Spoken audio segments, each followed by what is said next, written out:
us NASCAR t-shirts, hats, and die casts at the NASCAR.com Superstore. You can visit NASCAR.com/Superstore today for all your favorite drivers' gear. Look at Miami skyline. Steve, as you mentioned, that's anywhere from a 45-minute drive to maybe 2 hours, depending upon traffic in the area, to Homestead and the Homestead Miami Speedway. Thought we were going on his boat. They showed us his boat yesterday. Would have been a lot easier. Would have been a lot easier. We see Kyle Busch out on the track. And again, we have to compare the four as they are running on the track for this championship. Carl Edwards went out and put up a very impressive lap right away. It's second quickest, just behind Martin Truex Jr. Truex Jr. has posted the fastest time in this practice session, but Edwards, then Logano down in 8th.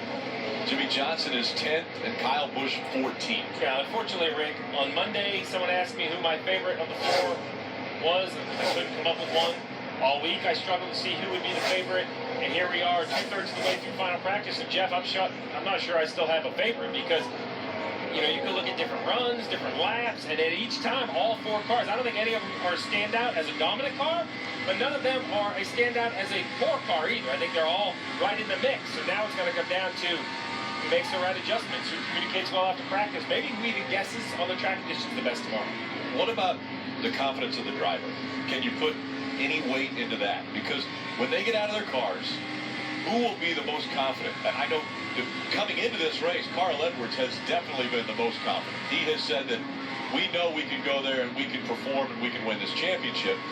But after this practice, can they all get out and have that same confidence?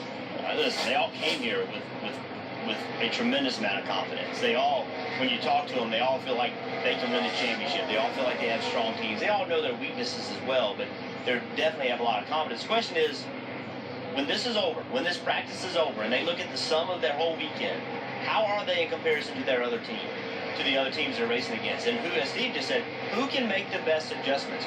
You're not going to confidence your way into winning this championship. You have to have the equipment that will allow you to do it. And having that equipment is what gives you the confidence. So coming here, I think they all felt good about it. And what I've seen so far, I don't think anybody should feel bad about their chances. 24 of Chase Elliott's going to make his way down pit road. He just came off the track, but moments ago, we've seen him run right up against the wall. This was moments ago, as once again, look at that. Wow. That is loose.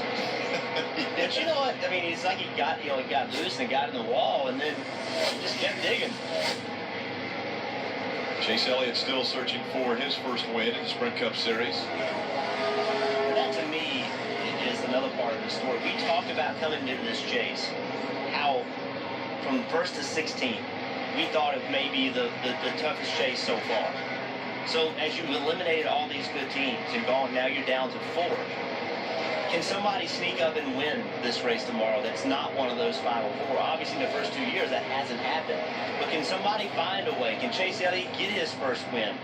Because, you know, would it surprise you if Chase Elliott won this race tomorrow? And that's the quality of the skill at the moment. Yeah, it wouldn't surprise me if Martin Truex Jr., who's fastest in this session, would win, because he's led the most laps on mile-and-a-half track. So Martin Truex Jr. definitely someone who could go out and win the race. Or Kevin Harvick, who's finished first and second the last 2 races here.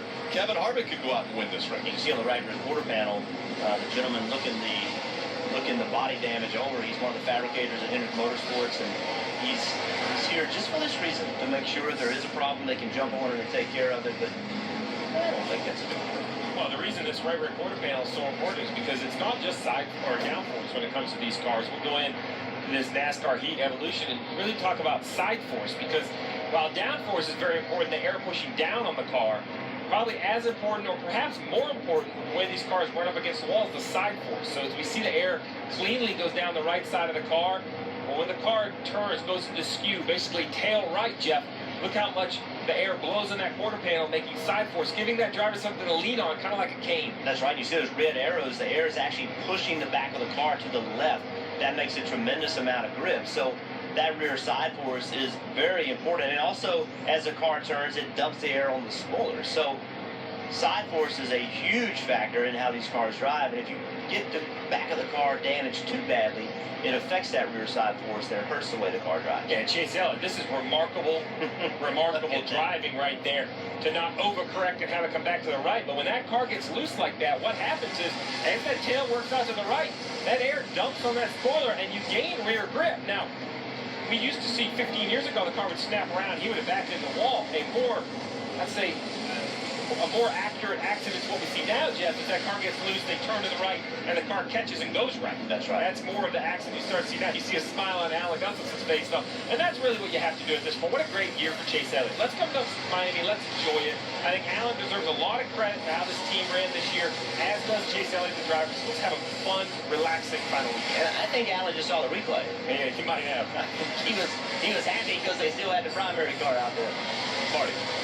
Quick time running out, 10.5 minutes left here in the final practice of 2016. Todd Gordon happier with a balance on the 22 car. I think he wanted to make one more run on scuffed tires, but he saw the time clock ticking down and say, you know what, we don't have enough time. They put stickers on, so we're going to see exactly what that 22 has right now. Kyle Busch and his race team playing the same exact thing, so we're going to see these championship contenders. If they have a set of stickers left at their disposal, they'll put them on right now and see what they've got. And this is the moment. This is what you've been working toward. All day yesterday and today, this final set of stickers, this is where you want the magic. When you put these tires on, you want the car to drive good. You want to make small changes tonight, not big changes, and that all hinges on how this one run goes. So this lap will be important for Logano to see where he is in race trim. His fastest lap that he turned, which was right at the start of this practice, was 31.426 seconds. That was lap number 1. There's a lot more heat in the track right now. They've made some adjustments to the car. See, right to the bottom of the racetrack, that's new tires. They make more grip than old tires, so you're basically just trying to get around the racetrack the shortest distance you can. When you turn the wheel, the front tires respond. They have grip, so you can use the bottom of the racetrack. Crew chief, if you see you're within 9/10 of a second, you feel happy about that, or? I wouldn't feel happy about that because Carl Edwards went on the racetrack and ran about 0.4 of a second faster than Joey Logano only 1 lap ago. So, I mean, it's really hard to compare what the track was earlier. So really, to be completely honest, you have to kind of time warp forward. You have to compare this run of Joey Logano's to the last run of Carl Edwards to the last run of Kyle Busch's. I mean, there's normally an engineer on each race team that's one of their only jobs is trying to break down all of this data, all of these laps. Because this is the other issue. So Joey Logano catches traffic. Well, it's going to affect his lap time. So that's why you have to use all of the data with a filter. It's not all about lap time. It can't be all about driver feel. It can't be all about what the crew chief wants. There has to be a filter and use all of that information. Mike. Just a recap of what's gone on in the 48 camp during the course of this practice session. We've seen multiple left side weight changes, moving the weight distribution around quite a bit. We also saw after they ran over the debris, they did change scuff tires. But for the first time here in this practice session, they have bolted on 4 sticker Goodyears. So they're ready to make that run we talked about throughout the course of this practice. We're going to really know what they have right here. Jimmy Johnson. His was 31.47 as far as his fastest lap right at the beginning of practice. He just ran, that lap was 32.86. Yeah, it doesn't mean the race car is worse. The racetrack's heated up. The track is slower than it was when practice started. 32.14 for Jimmy Johnson, within about 7/10 of a second of what he had run on that first lap. Now on these sticker tires. And that was a little slower than the 19, but a little quicker than the 22 on each of their first laps.